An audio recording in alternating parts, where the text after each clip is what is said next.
Esame dėkingi Klaipėdos krašto žmonėms už liberalių idėjų palaikymą, tad būtent todėl tarybos posėdį surengėme uostamiestyje, sako liberalų ir Centro sąjungos lyderis Artūras Zuokas. Savo pranešime jis teigia, kad partijos siekis padaryti Lietuvą geresnę. Pigaus šildymo ir benzino laikai baigėsi, to jokia vyriausybė pakeisti negali. Tad problemas, kurias šiandien kelia brangstančios kainos už elektrą, dujas ir šilumą, reikia paversti iššūkiu. Tai yra realiai ir kuo greičiau pradėti pastatų renovavimą, kad nemokėtume už orą. Taip pat ieškoti alternatyvių ir atsinaujinančių energijos resursų, pasitelkiant į pagalbą naujausius mokslinius atradimus ir pažangiausias idėjas, sako Artūras Zuokas. Turime kalbėti apie alternatyvas įvairiausias, kurias mes galime patys Lietuvoje sukurti tam, kad nebūtume priklausomi nuo vienintelio dujų ar naftos tiekėjo iš rytų. Tos alternatyvos kokios galėtų būti?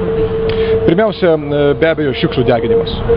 Be abejo, biomasės ir biokuro naudojimas, nes paimkime Švediją, nedidelė šalis, taip pat neturtinga, neturi savo naftos ir visą kitą, tačiau daugiau negu 60% visos šilumos gamina vietoje, sukuriamas, randamas savo kuras.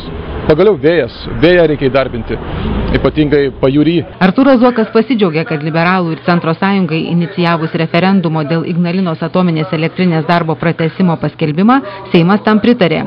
ES vadovai gerbė piliečių nuomonę ir neverčia šalies elgtis kitaip, nei nusprendė to šalies gyventojai. Ta įrodo kitose Europos šalyse įvykusių referendumų pavyzdžiai.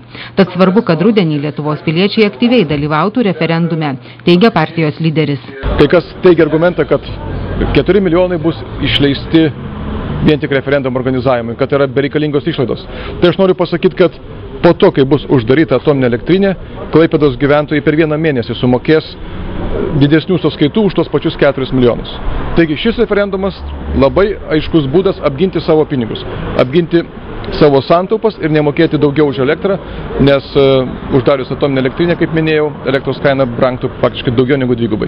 Referendumu bus siekiama pratęsti Ignalinos atominės elektrinės darbą iki 2012 arba bent iki 2010 pavasario, o ne uždaryti elektrinę 2009 metų žiemos viduryje, kaip yra suderėję euroderybininkai, sako partijos pirmininkas.